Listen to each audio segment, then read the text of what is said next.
Et on a dit quoi? La première décision était quoi? Décider d'appliquer son cœur à chercher Dieu. Tant qu'un chrétien, une chrétienne n'a pas pris la décision pour dire moi, je vais chercher Dieu. Il faut que je cherche Dieu.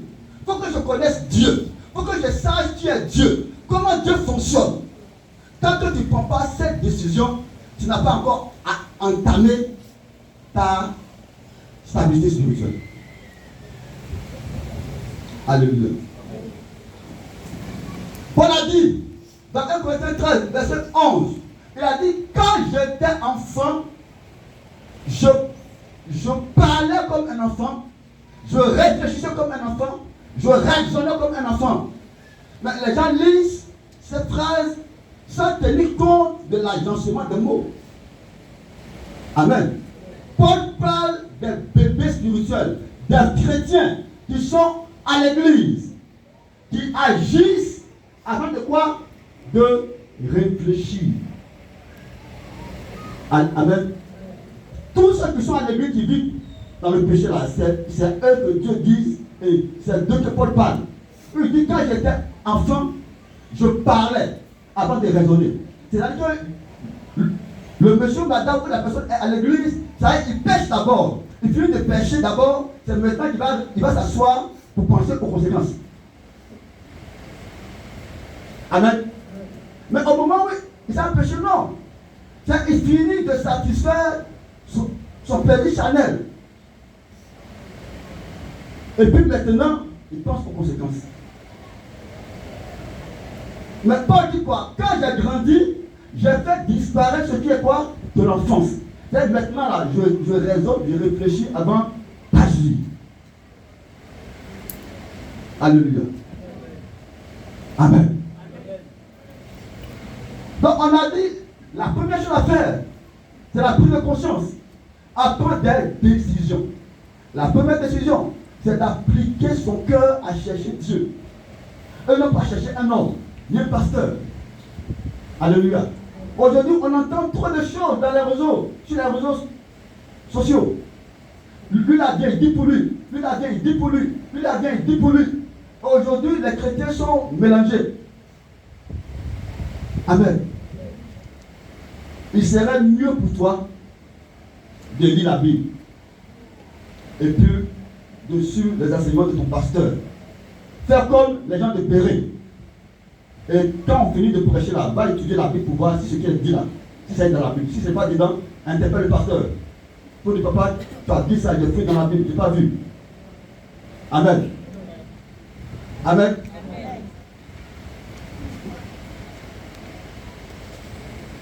Aujourd'hui, comme les gens lisent pas la Bible,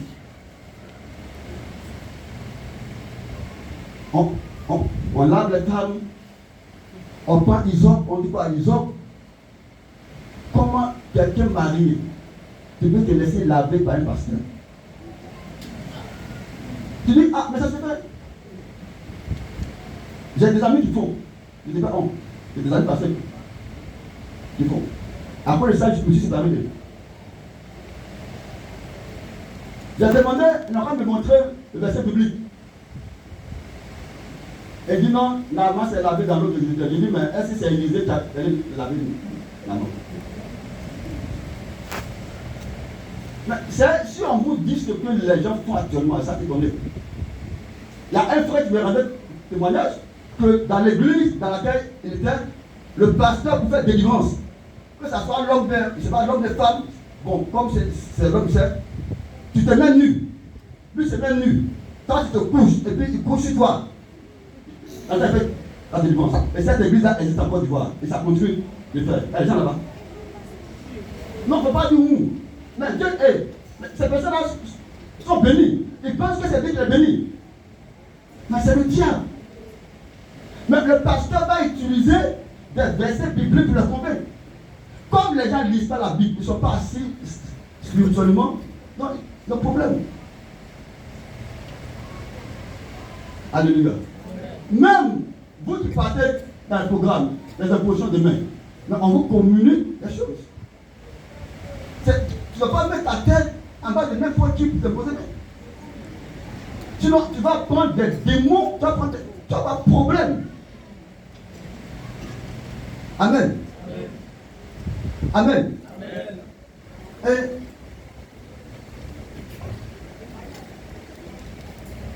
que Dieu nous bénisse. Et on a dit que Jésus, même qui était Dieu, il avait quoi? C'était d'habitude. Il avait ses heures de prière, ses heures de quoi? De méditation. Il était, et les dimanches, il était régulier au culte. Amen. Donc on devrait suivre ces choses. Donc on a étudié jusqu'à aujourd'hui, nous sommes arrivés quoi? L'amour. Tu aimeras l'Éternel de tout ton cœur. Et on a dit quoi? On entend ça dans toutes les églises. N'est-ce pas?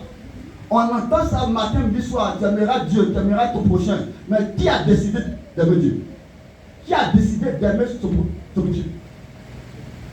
Si hier on avait décidé, il n'allait pas avoir de problème dans le monde. Prenons même cette petite église. Si nous tous ici, si on a décidé d'aimer nos prochains, hein, on peut contaminer les autres. On peut contaminer les autres dans nos services, dans nos entourages, partout où on se trouve. Mais c'est devenu comme une chanson. On attend à l'église. Tu aimeras ton prochain, tu aimeras Dieu. Ça rentre ici, ça sort. Quand on sort, on s'en fait autre chose. Aujourd'hui, tous les chrétiens que Dieu a fait la grâce, Dieu les a élevés, qui occupent les places importantes. Ils sont les plus corrompus, les plus escrocs. La société. J'étais allé faire un dossier quelque part. Quand l'argent arrive en Côte d'Ivoire, là, il y a deux sociétés qui s'occupent de ça. Il y a un qui s'appelle Finesse et puis il y a l'autre on appelle ça comment? Ah, papa, le nom, la Finesse c'est quoi? Oui, scientifique. C'est-à-dire que si l'argent vient de l'étranger, c'est beaucoup, c'est eux qui donnent droit. Je devais aller faire un dossier là-bas. Lui qui s'occupe d'un dossier là, c'est un chrétien d'Assemblée de Dieu. Il dit, pasteur, je vais venir à voir, non, je ne fais pas. Chrétien d'Assemblée de Dieu.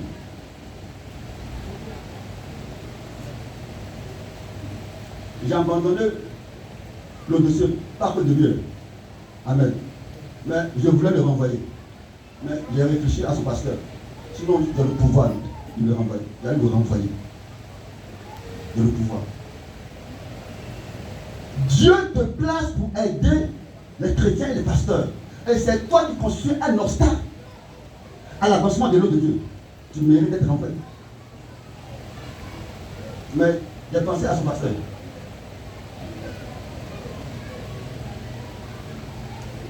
Et Dieu ne voudrait pas que vous soyez comme ça. Alléluia. Dieu ne peut pas vous mettre à des places pour que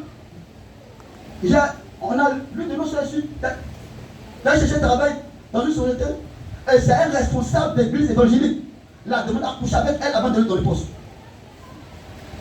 Un responsable, un diacre. Et ceux-là sont dans nos églises.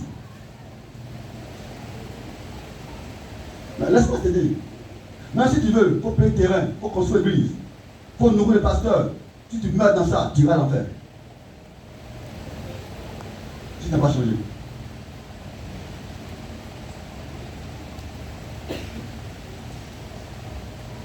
Tu iras à l'enfer sans problème. Dieu vous interpelle parce que Dieu va élever beaucoup d'entre vous. Quand vous serez à des postes, n'allez pas faire des bêtises. Vous êtes là pour aider les frères qui sont en Christ, même s'ils ne sont pas de vos églises. Amen. Même s'ils ne sont pas de vos églises, vous devez les aider pour que le royaume de Dieu avance. Vous ne devez pas être des démons, ni sorciers là-bas.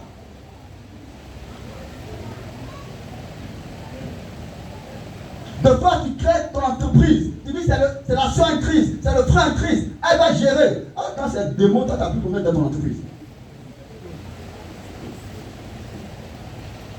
Parce que quoi, spirituellement, il n'est pas assis. Donc il n'a pas la crainte de Dieu. Et il va faire tomber l'entreprise. Ce n'est pas normal. Or, quand spirituellement tu es stable, quand tu as la crainte de Dieu, il y a des choses que tu ne fais plus. Alléluia. Quelqu'un qui aime Dieu, quelqu'un qui aime son prochain, est-ce qu'il peut faire du mal à quelqu'un? Hein? Mais comment se fait-il qu'on a des médecins chrétiens, on a des magistrats chrétiens qui condamnent? Puis tu as raison, et puis on libère le coupable à cause de l'argent. Chrétien. Et on pense ça, et puis ça va pétir à l'église. On pense ça, et puis ça va construire l'église. On pense qu'en faisant ça, Dieu va nous pardonner. Les gens pensent qu'on peut corrompre Dieu. Vous croyez? Vous pensez qu'on peut corrompre Dieu. Mais vous vous trompez. Vous vous trompez largement. Alléluia. Dimanche passé, on a dit aimer Dieu. Consiste à quoi? Oui. Parle fort. Comment Dieu reconnaît ce qu'il aime? Non, il faut dire ce qui est dans la parole de Dieu. Dieu nous a donné des versets pour tout ça. Ceux qui font quoi? Garder sa parole veut dire quoi? Il garde la parole et il pratique la parole. Amen. Dieu ne te demande pas de pratiquer toute la Bible, mais Dieu te demande de pratiquer ce que tu as entendu. Amen. Ce que tu n'as pas encore entendu, Dieu ne peut pas te tenir rigueur. Mais ce que tu as entendu là, Dieu voudrait que quoi? Tu mets ça quoi en pratique. Et Jésus reconnaît ceux qu'il aime par ceux qui retiennent la parole de Dieu et qui pratiquent. Ce n'est pas ceux qui récitent, hein. Ça, ils vont te réciter la parole de Dieu. Ils vont te réciter tous les versets. Et quand tu vas leur parler de leur vie, on va te dire que même, moi je suis converti avant toi, je suis allé à l'église avant toi. Est-ce que tu connais ma relation entre moi et Dieu? Quelle est ta relation entre Dieu? Ta relation entre toi et Dieu, ça y est, en dehors de la parole de Dieu? Ça y est, en dehors? Quelle relation tu as en dehors de la parole de Dieu? Tu n'as aucune relation. Donc arrête de te tromper. Arrête de te mentir. Non, affaire de Dieu là, c'est le cœur. Et après dans ton cœur. Dans la parole de Dieu. Amen, amen. Que Dieu nous bénisse. Donc on a pris le temps d'expliquer. Aimer Dieu c'est quoi? Aimer le prochain c'est quoi? On a dit quoi? Aimer le prochain.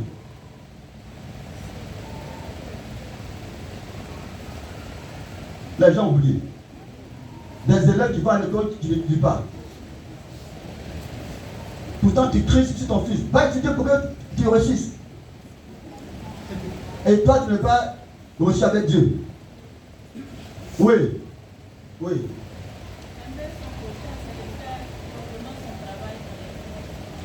On dit aimer son prochain, ça va au-delà. Que quelqu'un a faim, tu lui as donné 100 000 ou 1 million. Ça va au-delà de cela. Aimer son prochain, c'est de faire quoi? Correctement et proprement son travail. Tout travail que nous faisons, ça profite quoi? À qui? À nous bien, à Dieu. Hein? À qui, oui? On a dit aimer son prochain, c'est faire correctement et proprement son travail. Donc on parle du prochain. Jésus a dit, la Bible se résume en 2 commandements. Tu vas aimer Dieu. Et Dieu a dit, il reconnaît ceux qu'il aime par rapport à ceux qui gardent sa parole et qui pratiquent. Donc si tu pratiques la parole de Dieu, Dieu sait que toi tu l'aimes. Si tu ne pratiques pas, Dieu ne te compte pas parmi ceux qu'il aime. Amen. Maintenant on dit aimer son prochain, c'est faire correctement et proprement son travail. Donc quand nous faisons correctement et proprement notre travail, ça profite à qui? Hein? À Dieu. Hein? Au prochain. Et j'ai pris l'exemple des instituteurs, des docteurs, et puis pas encore. Des entrepreneurs. Un entrepreneur, on lui donne une route pour faire la route. Si au lieu de mettre de bons goudrons,